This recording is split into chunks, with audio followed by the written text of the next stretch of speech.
Bonjour, mon nom est Catherine Marcotte et bienvenue à cette émission d'Info Warwick. Aujourd'hui, je vais découvrir avec vous deux événements qui se sont réalisés sur le territoire de Warwick, c'est-à-dire le bière et saucisses, de même que l'événement Fort dans la course. Nous allons également prendre le temps de remercier l'ensemble des bénévoles qui s'impliquent autant dans l'organisation de l'événement que tout au long de l'année dans leurs organismes respectifs. Ainsi, je vais aller à la rencontre de Mme Marie-Ève Goyer, présidente de l'Association des gens d'affaires de Warwick, également de M. Pascal Lambert, d'une part coordonnateur de l'événement Fort dans la course et d'autre part directeur des opérations à l'Aréna Jean-Charles Perrault. Bonne émission!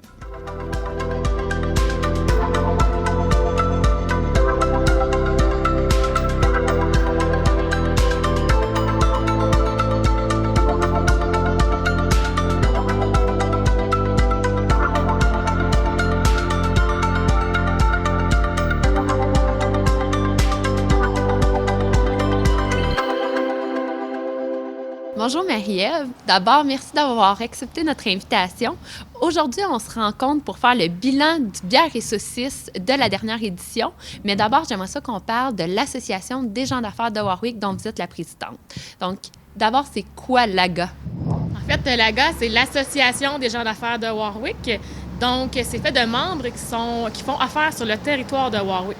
Donc, c'est pas nécessairement quelqu'un qui est domicilié à Warwick, tant que le membre fait affaire sur le territoire.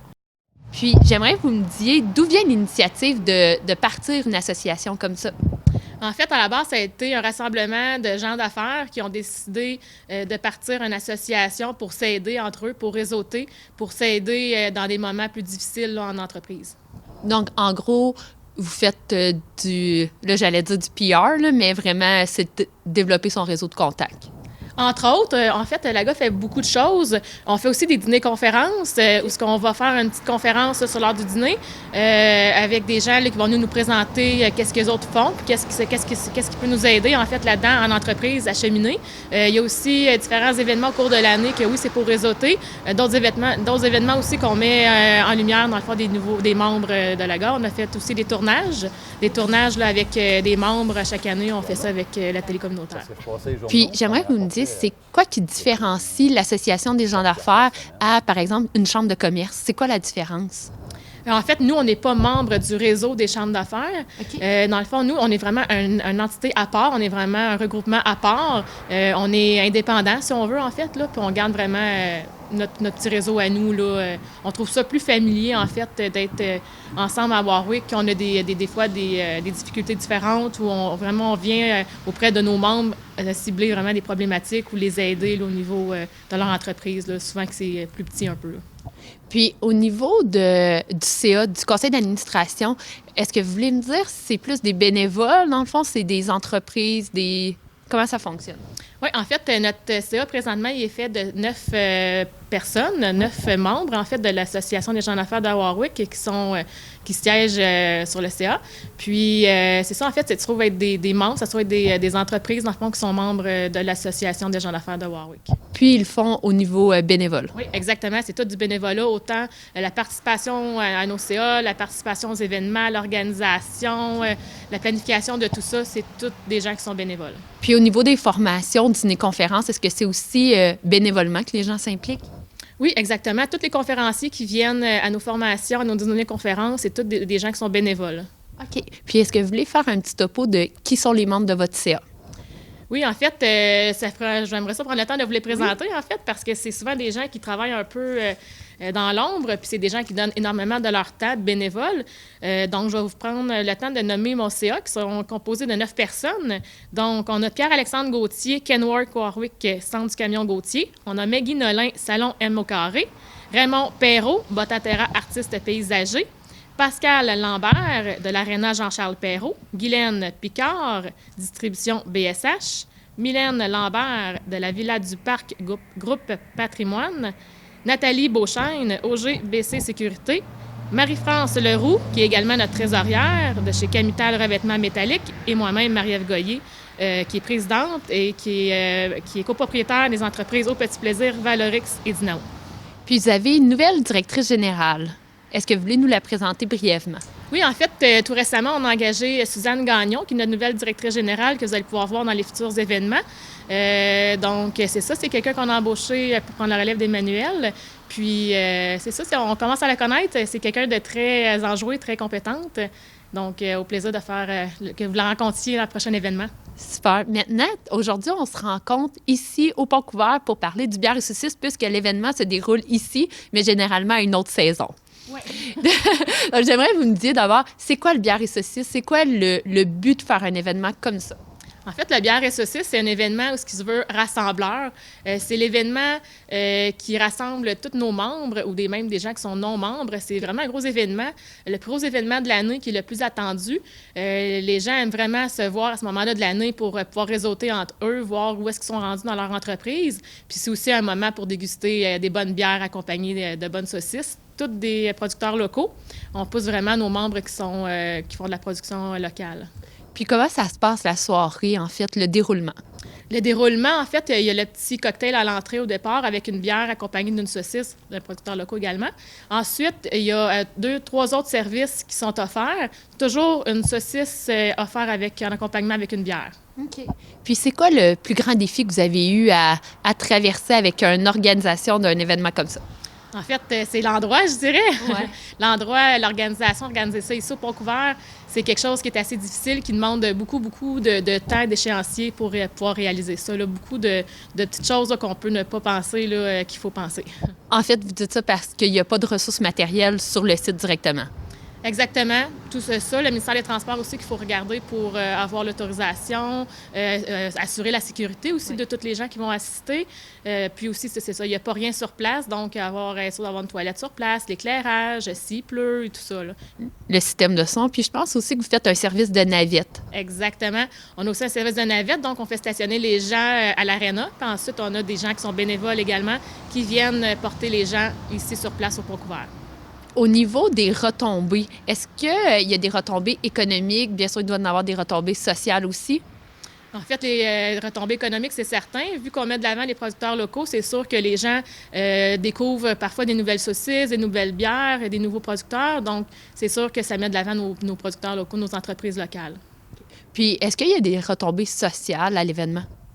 Je dirais que oui, parce que c'est vraiment un événement qui se veut très social cette soirée-là. C'est un événement qui met beaucoup de place au réseautage. Donc, oui, les retombées sociales sont très grandes lors de cet événement-là. Puis, vous avez parlé de 5 assiettes, d'aide pour les ouvertures de commerce. Comment vous faites votre recrutement pour aller chercher ces nouvelles entreprises-là? En fait, souvent, quand il y a une nouvelle entreprise sur notre territoire, bien, il y a quelqu'un, un membre du conseil d'administration qui va aller vers ces gens-là pour leur proposer l'adhésion, leur dire un peu qu'est-ce qu'on fait. Même sur notre site Internet, là, tout est bien décrit, là, les avantages d'être membre. Puis leur explique aussi toutes nos différentes activités annuelles. Puis pour nous faire connaître, en fait, mais les entreprises ne sont pas obligées d'être membres non plus pour participer aux activités. Là. OK. Puis, vous venez de parler de la programmation à venir. Est-ce que vous pouvez me dire c'est quoi les prochaines formations, les prochaines activités qui vont se dérouler avec l'Association des gens d'affaires? Bien oui, certainement. Il va y avoir le 18 mars prochain, qui va y avoir un dîner-conférence qui va être donné par Geneviève Thibault de chez Progesco, qui va être une formation sur le leadership et la gestion d'équipe. Ensuite, il va y avoir notre Assemblée générale annuelle qui va être le 22 avril, puis qui va être suivie d'une conférence par un bâtisseur. Donc, ça va être vraiment intéressant. Puis, quand vous dites un bâtisseur, oui. Est-ce que vous pouvez juste m'éclairer un petit peu?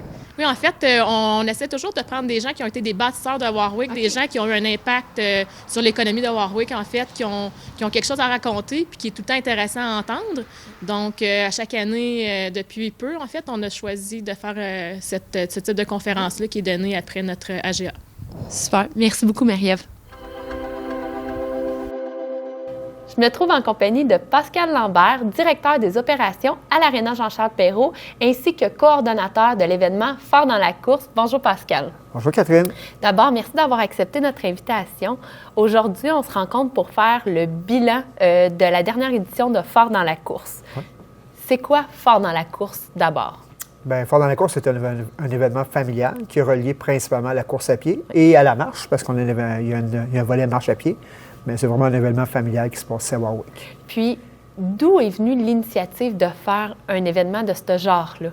Bien, dans le fond, c'est la première édition qu'on a commencé. C'est dans le cadre du Festival des Enfants. C'était en même temps. Okay. Puis, c'est sûr que les gens sont plus spectateurs lors du Festival des Enfants, mais moi, je voulais qu'ils soient participatifs. Oui. Donc, c'est là qu'on a créé l'événement de course à pied.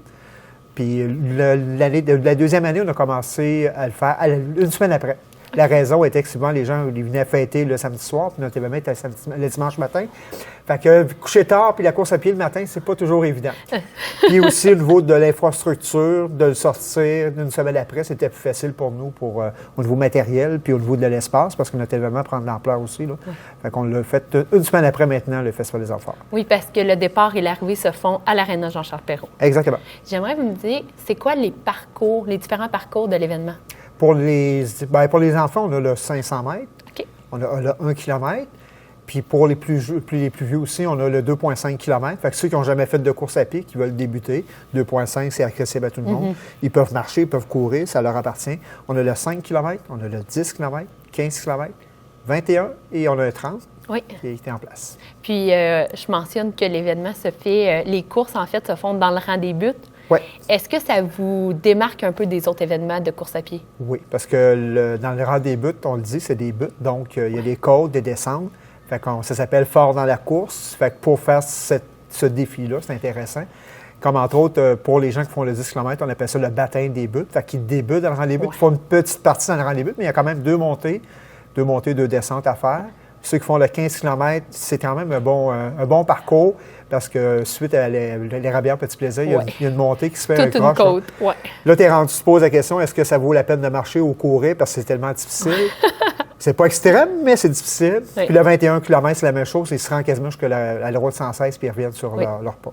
Fait que, on se démarque par rapport à ça. C'est différent. Normalement, les parcours, on essaie que ça soit plat puis que ça soit plus facile. Constant, oui. Fait que nous, on se démarque par rapport à ça. Fait qu'il y en a qui aiment ça. Parce qu'on s'entend que parcours plat, à un moment donné, ça devient peut-être plus redondant. Mais là, c'est un défi, c'est le challenge est intéressant. Fait que, puis en intégral, le 30 km, bien ça, sur la piste cyclable. Fait que ceux qui veulent faire de la plus longue distance, c'est possible. C'est un parcours qui est plat. Fait que ça, c'est ceux qui veulent du parcours plat, ils vont sur le 30 km ou le 5 km qui est facile aussi. Là. Fait que, puis, on l'a dit, ça vous démarque, mais avec tous les événements de course à pied qu'il y a maintenant, là, vous, ça fait, je pense, 10, 11... La 9e édition. 9e édition, quand même. Puis, votre nombre de participants, est-ce qu'il va en montant? Est-ce que ça l'a augmenté ou non? Oui, on est parti, la première édition, on était à 150. L'année passée, on a eu près de 900 coureurs. 893 coureurs, précisément. Fait que l'année passée, on a eu une croissance de 15 au niveau des inscriptions. Pour nous, c'est quand même bien. L'organisation, bien, c'est moi, en gros, qui l'organise. C'est la journée de l'événement. J'ai plein de bénévoles qui arrivent, comme des petits lutins, puis ils font tout leur travail. Tout le monde a leur tâche à faire. Là. Mais tout ce qui est toute préparation et la gestion, bien, c'est sur mon bureau. Là. Fait que quand l'événement arrive, tout est prêt pour que nos bénévoles soient en place. Puis c'est bien le fun. Vous venez de parler de bénévoles, donc je vais ressaisir le bon. Il y en a combien qui s'impliquent dans l'événement? On parle à vraiment d'une 60aine de bénévoles. OK. Puis ils s'impliquent à quel niveau? Bien, ça peut être au niveau de la sécurité, ça peut être au niveau de la collation. Parce que la sécurité, on s'entend sur le parcours. On veut que les gens soient protégés au niveau des intersections de rue. On a le CIE qui est là, on a les pompiers qui sont là pour nous donner un petit coup de main. Puis après ça, il y a des collations. Il y a des inscriptions, les bénévoles là-dessus. Fait que ça demande beaucoup de gestion. Le stationnement, c'est par rapport, mais c'est quand même c'est diriger les gens en bonne place aussi. Là, fait que, puis il y a comme je dis, les collations, les remises de médailles. Ça aussi, c'est le fun. Fait que, il y a beaucoup de monde qui s'implique. Puis ça fonctionne comment, la remise des médailles? Est-ce que vous avez des compteurs au niveau technique là, pour calculer le temps des coureurs? Nos médailles, tout le monde qui participe à l'événement a une médaille. OK. Fait que ça, c'est vraiment ça, on se démarque par rapport à ça parce que moi, étant coureur, à un moment donné, des médailles, on en a beaucoup, on ne veut pas, mais quelqu'un qui c'est le premier événement, on ne sait pas c'est qui. Puis la première personne, c'est son premier 5 km, 10 km, cette médaille-là a de l'importance vraiment, ou un demi-marathon. Fait quelqu'un qui n'a jamais fait ça, puis cette médaille-là est importante. Souvent, on va l'accrocher au mur, puis c'est comme notre trophée à nous. Là. Ouais. C'est qui vient assister aux courses? T'sais, on le voit là, sur les photos de l'événement qu'il y a beaucoup de gens qui regardent la ligne d'arrivée ou la ligne de départ. C'est qui vient voir l'événement? Parents et amis, c'est sûr. Ouais. Ça, ils sont tout le temps là. Puis souvent, il y a quelques coureurs, entre autres, que des fois sont blessés dans la saison. Quand ça arrive, notre événement, ils sont blessés, bien, ils vont venir accompagner, encourager les amis de l'organisation. Puis souvent, même, ils vont m'appeler, Pascal, je suis blessé, est-ce que tu as quelque chose à me faire? Fait que c'est vraiment une fraternité qui est intéressante au niveau des coureurs. Ils sont tout le temps là pour donner un petit coup de main. Vous avez toujours un peu les mêmes qui reviennent d'année en année, plus d'autres qui se greffent, je me doute? Oui, tout à fait. On a tout le temps il y en a qui sont c'est leur coup de cœur, honnêtement. OK. Ouais. Il y a beaucoup de monde qui m'écrivent après l'événement, c'est leur coup de cœur. Au niveau de l'ambiance, c'est chaleureux, c'est festif, très familial. Ouais. C'est mon bonus, ça, Ouais. quand je reçois les commentaires.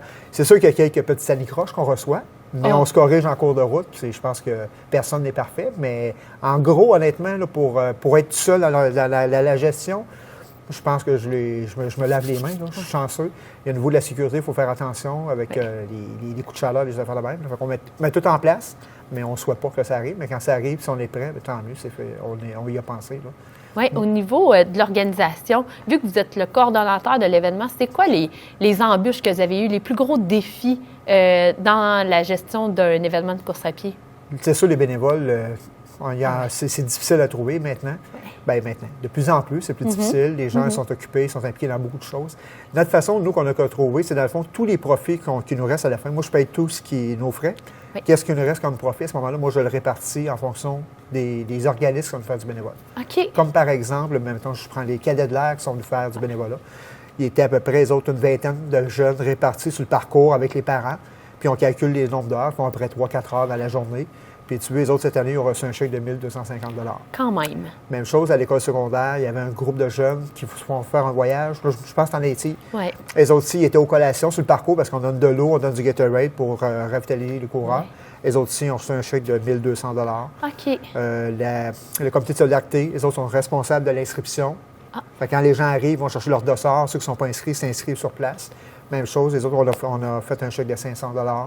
Le Club Lyon sont aux collations. Fait que, tous les organismes qui s'impliquent avec nous, on te donne l'argent. Ah, Fait c'est que- super. Fait que c'est un montant après entre 4 000 et 5 000 qu'on remet à Au chaque total. année. Oui, C'est vrai, c'est un gros montant quand même. là. ouais, c'est bien. C'est un 3-4 heures, je te dirais, maximum 4 heures Ouais. que les gens font. Puis l'organisme reçoit quand même 1 200 $. C'est intéressant. Fait que la plus grosse embûche, le plus grand défi pour vous pensez vraiment que c'est les bénévoles? Oui, les Ouais. bénévoles, c'est sûr que Ouais. c'est énorme. Avec C'est la sûr sécu- qu'aller chercher des organismes, Ouais. c'est l'organisme qui essaie de trouver ses bénévoles. Fait que pour Oui. moi, ça me donne une responsabilité de moins, aller tout trouver les parcours. Je dis où est-ce que sont mes besoins, puis c'est à eux à les combler. Fait que, pour ça, c'est un petit peu plus facilitant. En redonnant les sous, c'est plus facile. Mais quand il n'y a pas de montant, des fois, il faut travailler. Oui. Des Puis- fois, se lever de matin à 6 heures du matin pour aller faire du bénévolat, c'est Oh! pas tout le temps évident. Je m'en doute. Puis au niveau de la sécurité des coureurs, vu que le parcours n'est pas juste sur la piste cyclable, est-ce que ça doit être une entité comme le MTQ ou qui Le- doit comme prendre en charge ce volet-là? Dans le fond, où est-ce que c'est Ouais. plus dangereux? On a la rue Saint-Louis, que c'est un Ouais. plus passant. Fait que nous, dans ce temps-là, on fait appel aux pompiers. C'est Ouais. les pompiers qui ont la responsabilité. Puis, sauf qu'à un moment donné, on s'est rendu compte que si un jour il y a une urgence, les pompiers doivent s'en aller sur un feu. Je viens de tomber à découvert. Fait que ce qu'on a fait demander, puis maintenant, c'est le CIUC qui sont avec les pompiers, ils travaillent ensemble. Ouais. Fait qu'à donner le cas que s'il y a un appel des pompiers, les autres peuvent quitter. Le CIUC est toujours sur place pour prendre cette responsabilité-là. Fait que c'est comme ça qu'on a réglé les Ouais. intersections qui sont vraiment importantes. Ouais. Le reste, c'est vraiment dans le village. Fait que c'est plus avec nos jeunes et un adulte, Oui. c'est correct. Ah, super. Ouais. Puis, est-ce que vous avez des coups de cœur au niveau des participants? Tu sais, on en a parlé, mais est-ce que vous avez des gens qui viennent comme à chaque année ou qui sont venus quelques fois, qui ont vraiment été comme des têtes d'affiche, si je peux dire, de l'événement? Ah oui, tout à fait. À chaque année, il y a toujours un coup de cœur qui me vient. Oui. Comme cette année, entre autres, pour l'édition qu'on vient de passer, la 8e édition, Oui. il y a Vicky Savaria, OK. peut-être son prénom, son nom de famille, peut-être que je me trompe, là. Elle, c'est une non-voyante. Fait qu'elle est venue avec son conjoint qui est son guide. Fait qu'elle est venue faire le 30 km ici. Fait que la personne a fait le 30 km non-voyante. Ça, c'était mon coup de cœur de cette année. L'année d'avant, j'ai Nathalie Bisson. Nathalie, c'était une madame... là, peut-être que je me trompe encore sur les maladies, là, mais elle avait une maladie, puis son médecin l'avait coordonnée en la chaise roulante. La madame a dit non, c'est pas vrai. Fait qu'elle a commencé à s'entraîner, faire du vélo. C'était très, très, très difficile. Elle a même un livre qui est écrit en son nom, là, qu'elle a édité. Pas édité, mais elle a créé. Oui. Puis c'est ça, elle nous fait la course-ci. Elle est tombée en amour avec notre événement, justement pour la familiale. Oui. Puis on met pas un temps limite pour faire notre événement. Les gens qui sont... Parce que c'est pas tout le monde qui court rapide. Il y en a qui veulent faire des temps, mais il y en a c'est pour participer. Fait que les autres qui arrêtent, ils marchent, puis c'est correct. Fait que nous, on respecte ces gens-là. Les gens viennent faire leur course, puis ils marchent. J'ai entre autres Patrick Charlebois qui a fait 7 marathons en 7 jours sur 7 continents. Là. Lui, il est arrivé ici. J'ai vu passer son nom, puis là, j'étais comme sûrement pas lui. J'ai pris la peine de l'appeler pour voir si c'était vraiment lui, puis c'est lui qui est venu ici. Puis fait cocasse, il veut faire le demi-marathon ici. Oui. Il a fini premier.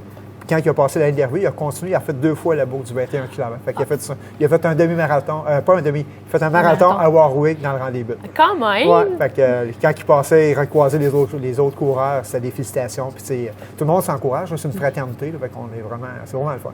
Puis l'autre personne que je pense encore, c'est Linda Duval. C'est une madame qui avait un cancer, puis elle était en rémission, puis elle s'est mise à l'entraînement, puis maintenant, elle est une femme énergisante, c'est vraiment incroyable de l'entendre. Fait que je te dirais, ces 4 personnes-là, là, moi, c'est vraiment des coups de cœur. Puis il y a l'autre petite madame, là, je me rappelle pas de son nom, là, 70 ans et plus, elle se promène en tissu, elle vient faire des courses, puis elle est toujours souriante. C'est vraiment le fun de voir ça. Là. C'est une belle gang. Là. Puis là, on va inviter les gens à venir à la 9e édition. Ouais. Ça se déroule quand? Le 12 juillet. Est-ce qu'il y a des prix qui vont être remis au podium? Bien sûr. Dans le fond, comme je disais tantôt, au niveau des médailles, tous les participants ont des médailles. Oui. Puis cette année, comme la Ville, elle veut être un événement responsable, ce qu'on fait, au lieu de donner des bouteilles d'eau aux gens, maintenant, c'est des gourdes qui sont réutilisables qu'on redonne. Parce qu'on vient de finir une course, un 5, 10, 15. On a besoin d'eau. Oui. Fait que c'est sûr qu'on a un kiosque qui distribue l'eau, mais sauf que ça prend de l'eau immédiatement là, pour rafraîchir les gens. Qui sont les commanditaires de l'événement? On a plusieurs partenaires. On a des partenaires qui sont au niveau des collations, puis on a des partenaires qui commanditent aussi la course. Comme entre autres, on a la compagnie Westrock qui est là pour commencer une course. On a la ville de Warwick. On a Gauthier Charrier-Lévateur qui est un nouveau partenaire qu'on a eu cette année. Fait que même Gauthier, il a été partenaire avec nous pour à chaque coureur. Dans le fond, on leur donnait une bouteille d'eau qui était réutilisable. Fait que, en plus de la médaille, les gens avaient une bouteille d'eau. Oui. Puis les podiums, à tous les podiums, tous les gens qui faisaient des podiums, dans le fond, on leur donnait un panier cadeau de produits locaux. Fait que tous ceux qui faisaient la première, deuxième, troisième position. Et chaque personne dans notre groupe d'âge avait un panier cadeau. Donc, c'était des produits locaux qui étaient ici, là, qu'on a mis dedans. Donc, entre autres, la brûlerie, les croustilles Mium Mium, boulanger, Pépin, la boulangerie Pépin, on a qui est 450 Fahrenheit. Donc, tous les partenaires qui sont ici à Warwick, ils ont contribué au panier cadeau pour garnir tout ça. Oui, puis ça fait un beau souvenir aussi aux coureurs, ceux qui sont sur le podium. Ceux qui sont sur le podium. Puis en plus, notre partenaire Westrock qui donne une espèce de boîte à lunch, une boîte de Timbit, là. Oui. Bien, c'est pas les Timbits qu'il y a dedans. Fait que nous, on met toutes nos collations là-dedans. Donc, bananes, pommes, ficello, des melons d'eau, des croustilles Mium Mium, bien sûr, avec des Liviva qui sont santé. Oui. On a des petites collations de travailleurs, pas de travailleurs qu'on appelle ça, de randonneurs, là, un petit sachet de randonneurs, où est-ce que là, c'est tout des peanuts ou des amandes, des noix, des choses comme ça. Fait que quand les gens arrivent, ils ont fini leur course, ils passent dans la boîte, dans notre chapiteau de collation, ils pognent la boîte à lunch, puis ils vont sur les tables. Fait que là, ça devient festif. Ils sont proches de l'arrivée des gens, fait que là, les gens ils peuvent tous s'encourager quand ils arrivent à la ligne d'arrivée. Fait que c'est vraiment intéressant au niveau des partenaires. Puis ce que j'aime, c'est quand tu appelles les partenaires, tu vas dire j'ai besoin de tel matériel, comme entre autres Canberra, j'appelle là-bas, oui, pas de problème, je t'envoie tant de caisses. Ça, c'est vraiment génial pour nous autres. Là. Oui. Dans la région, on est très gâtés côté soutien. Tout à fait. Puis, on a dit le 12 pour la course, mais les inscriptions débutent prochainement. Okay. On attend le go d'un organisme qui fait, dans le fond, qui monte le site Internet pour dire que les gens vont pouvoir le faire. Dès que ça va être possible, on va faire. Il y a un compte Facebook. Fait que j'invite les gens à aller voir le compte Facebook. C'est fort dans la course. Oui. On vous aller là-dessus. Puis moi, je publie dès que j'ai le go pour les inscriptions, ça va être lancé là-dessus. Puis il y a une autre chose qu'on se démarque par rapport aux autres, c'est que comme la première personne qui s'inscrit, on donne un panier cadeau. Okay. Puis à tous les 50 inscriptions. Fait que 50, 100, 150. On suit ça, pour demander, quand la personne c'est la 50e, on donne un petit panier cadeau aussi. De produits locaux encore. Super. Puis, on va aller plus vers le chapeau directeur des opérations de l'Aréna Jean-Charles Perrault. J'aimerais savoir, c'est quoi les prochaines activités qui vont se dérouler ici? C'est sûr qu'on est dans notre 50e édition. J'aimerais faire plein d'activités, mais malheureusement, le temps est un facteur. 50e anniversaire de l'Aréna? Oui, exactement. Okay. Ouais, l'Aréna a été construit en 69. Donc, c'est fin 69, fait que on veut célébrer cet événement-là prochainement. Fait que j'ai déjà de quoi dans la tête, il reste tout à planifier, là, mais on est là-dedans aussi. À surveiller sur le site de la page Facebook de l'Aréna? Tout à fait, oui, tout à fait. Fait que nous, on finit nos activités de glace en fin avril, puis là, il y a un tournoi de ballon-ballet qui vient de s'ajouter. Il y a plein d'événements qui arrivent, qui sont ponctuels, mais au moins sont là. Il y a nos salles qui sont très, très, très occupées. L'année passée, on a eu 156 locations de salles. Fait que ça, c'est pas d'ouvrage de plus, mais c'est des événements de plus qu'on coordonne. Fait que c'est vraiment intéressant. Les gens l'utilisent. Quand ce soit une fête d'enfants, bien, ils louent la salle, ils louent la classe en même temps. Fait que ça, c'est vraiment génial pour ça. Oui, puis là, on est dans une des salles qui s'appelle... La salle Gilles Bilodeau. Puis, combien de personnes, la capacité? 150 personnes. 150 personnes, quand même. Même chose en arrière, c'est la salle Claude Besmont-Jeune. OK. Puis celle-là aussi, je te dis, on parle de 150 personnes pour... Quand c'est un souper avec les tables rondes, c'est sûr que les tables rondes prennent plus de place. Ça. Mais à 100 personnes pour les tables rondes, c'est correct. Oui. Mais à 150 pour une soirée, il n'y a pas de problème. Bien, je vous remercie, Pascal, d'avoir pris le temps de venir nous parler. Bien, c'est un plaisir pour moi.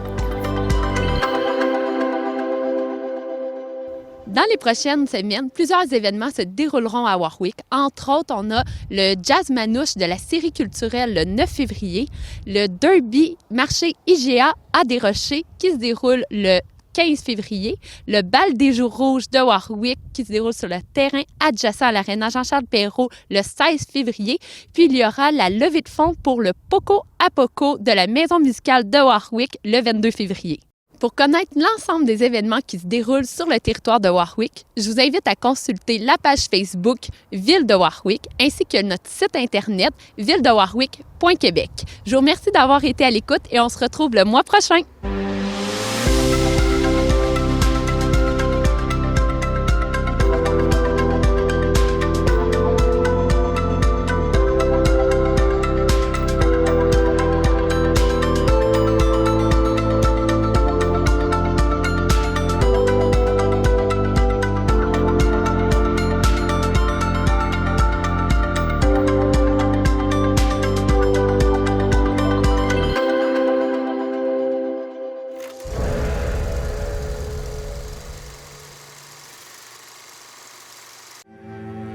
La vie est belle, malgré les défis qu'elle nous offre.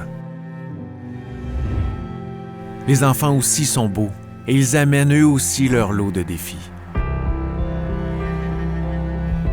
Par contre, certaines familles ont des défis plus grands à relever. Pour sa 15e année, Il était une fois est tombé en amour avec 4 belles familles de notre région qui vivent des défis similaires et qui ont besoin de leur communauté pour continuer à faire ressortir la beauté du quotidien. Venez célébrer avec nous la force et le courage de ces gens d'ici en vivant, en mangeant, en dansant, en rêvant et en partageant un peu de votre abondance pour ajouter un peu d'aisance et de bien-être au quotidien de ces 4 belles familles de notre coin.